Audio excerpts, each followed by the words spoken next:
Hi, this is Dr. Khashayar Rafat-Zand, and welcome to the last and the fifth episode of the election series of the Uniting Inquiry podcast. And I'm happy that we're going to conclude this with my dear friend, Karim Boulos. Karim, take it away. Thank you, Khashy. It's great to be back. And it's this is the spiciest of the five analyses that you're going to do for us.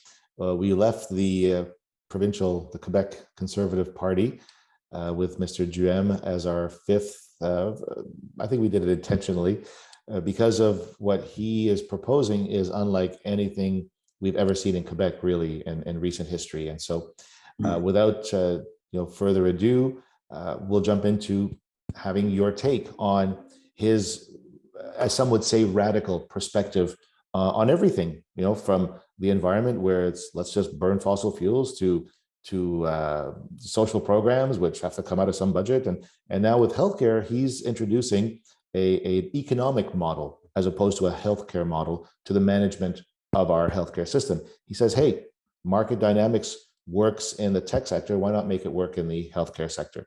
So he's suggesting things like the individual having a say, having rights, having expectations to pick and choose. The whole idea, of overcoming the taboo of choice in healthcare, or the concern of social inequity, with the haves and the have-nots, or the notion of a two-tier system, which he embraces. He says one already exists. Again, very bold statements, very, very provocative perspectives that seem to be hitting a chord. And if anything, he's been criticized for this sensationalist tone.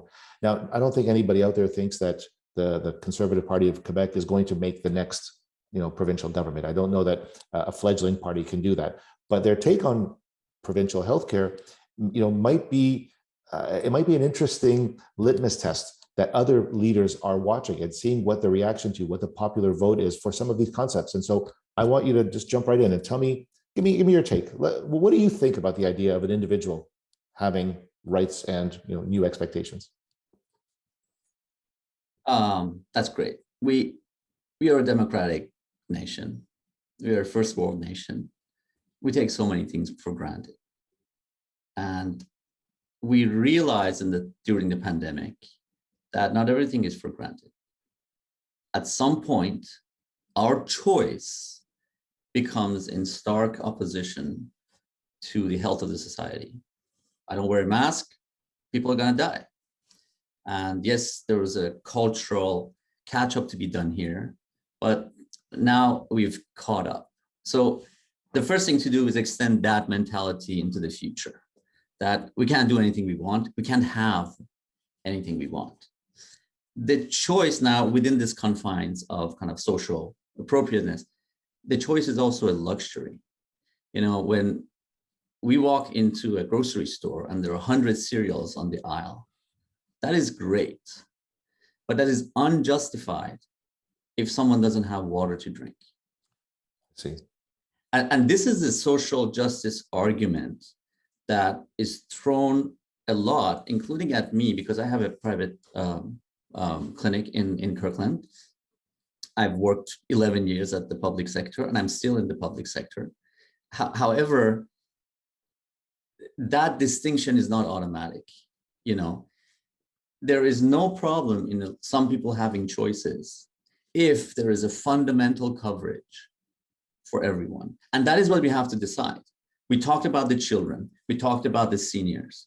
And then in each of these, we have to define the level of care. How much care can I get for free out of a government or a system that has limited resources? We need to, yes, go ahead. Mr. Duhem is talking about letting market dynamics dictate. I mean, friendly, as he puts it, competition, right, between public and private, between public and public, allowing you to pick and choose where you go. So that essentially is a sound principle. Now this is, you said spicy, I would say complicated. We try not to like things that is difficult for us to understand. So I wouldn't say it's going to breed social inequality. The question here, and this is where we really have to bring in the humble inquiries, not to say, I know this is not going to work, is to ask, how is it that we think it's going to work? Or how is it that you think it's going to work? And I'm trying to answer part of it. The market economy is unavoidable. We can't build a healthcare system that consumes medications that come out of market economy and expect it to be unaffected by market realities. So you can't cut that game and say, well, these principles stop here. There's some principal fundamental functions. Our equipment are produced by money from the market. We don't generate our own CT scanners. We don't generate our own ventilators, correct? So that has to be kept in mind. So we already have a market dynamic in place because, as you said earlier, as the population ages, cost of care increases. So we are on the receiving end. Correct. Right. So if I'm hearing your comment right, it's as opposed to being reactive to cost of equipment, cost of medicine going up, why not be proactive and engage the market dynamic to play a role in, and I mean the logic is with market competition, you see a control of who can run away with the costs of products. Yes. So we talked about it when we had with the CAQ episode. Public care through private infrastructure. Yes, let the clinics be built based on competition, but we cannot allow the care, or at least basic care, to be discriminated based on income or people they're able to pay. You want to digitize? You want to digitize the system? Open it to market. Say, here, we're going to get proposals how to run this. Go ahead. You see, you're in the system and I'm not. And most of your listeners and viewers will say, okay, so another taboo word is a two-tier system. Right. Two-tier system. That's terrible. Haves, have-nots. Right. How does a two-tier system work without, forget advantaging one group? How do you not disadvantage the other group? Well, by making an effort to make sure the baseline is covered. There's a shocking essay. It's called "Those Who Left Omelas," O-M-E-L-A-S. I forgot the name, and it's about a society that lives in glamour and choice, and there's carnivals every day, and somewhere there is a room. It's like a little prison cell, damp, cold, dark, and inside there is a child. And people go and see this child, like they visit someone in the zoo. And the condition for that prosperity is that at least one child has to suffer all the time in that situation. And the essay says some people just leave the system. So that is a very extreme example. However, it emphasized the principle. Can we agree on this? That certain level of care is a Canadian human right. Access to vaccination, access to, and you name it, you build on that. Once you've done that, the rest is for the private sector. We already do this. Sometimes we've decided that we're not going to cover dental care, right? That's everybody's taken for granted. Now, somebody want to change that with merits. We have to find the marble that's going to come out. But we already agreed that plastic surgery is not going to be covered if it's for cosmetic reasons only. Correct. Botox is not going to be covered. Medically unnecessary. The Health Canada Act, 1984, puts that in there. It says reasonable. Now, in 1984, things were different. Now, right, in 2022 post-pandemic, the definition of reasonable is different for an aging population who is more. So Mr. Duhem argues that, what is adequate by 1984 standards or by public standards or whatever metric you want to use is not adequate. He doesn't think that waiting 18 months for hip replacement is adequate. How do you change the definition of adequate care?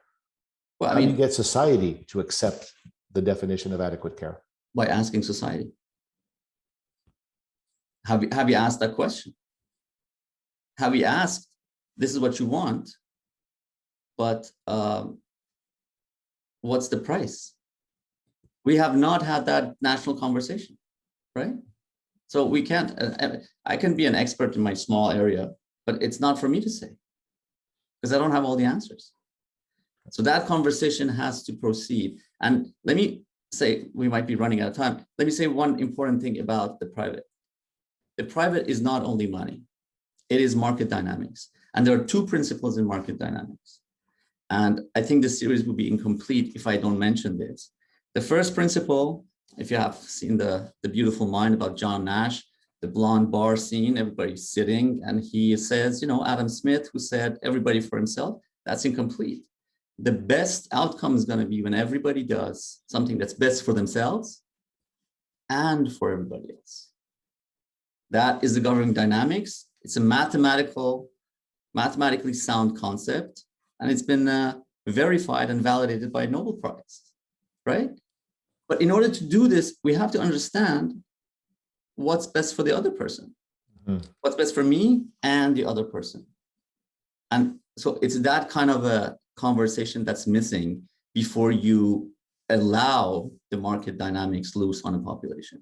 That's interesting. And I think, I'll let you finish because I was going to try to. And the second point is very important is one principle of market dynamics is client and supplier relationship, client satisfaction. The client's going to demand, this is a service that I want, and I'm going to pay for it. This does not exist here. You can go to one private clinic, and I have one, and get terrible care. You know, you can go to another one and get excellent care. There's no standardization, and the patient has nowhere to go. Right. So I think the patient, in my harshest, quickest opinion, if we want to spend the least amount of money to fix a lot of problems, we generate a very strong patient advocacy system, patient representation. Somebody to tell, if you give your health card, you're entitled to this, and this care with certain quality in a certain time. So if I'm hearing you correctly, you're of the mind of let's let the people tell us what they need and what society wants as a standard of care, as opposed to political parties trying to guess and push it onto them. Certainly, you've shed some interesting perspectives on the idea, and you've demystified the notion of a two-tier system. It doesn't sound that bad, even for somebody who's not among the haves. And so I think there's some merit to that. And I think with a growing population and an aging population, it's something that regardless of who wins the election, we'll have to look at. So I thank you again, Khashy, for, again, wonderful, insightful perspectives on this. And on that, I guess that's the fifth and final installment. I hope people will go vote on October 3rd, vote with their conscience, vote with their rationale. And I'll let you have the last word, since it is your podcast after all. Thank you, Karim. And yeah, so I'm going to build up on what we said last. Go and vote, not with only your best interest in mind, but with the interests of everybody else in mind. If you're young, think about the seniors. If you're older, think about the climate change, which matters to the younger ones. With that, I'm always hopeful that we're going to be a better place next year compared to this year. Thank you very much. And I hope I see everyone at some point. Bye.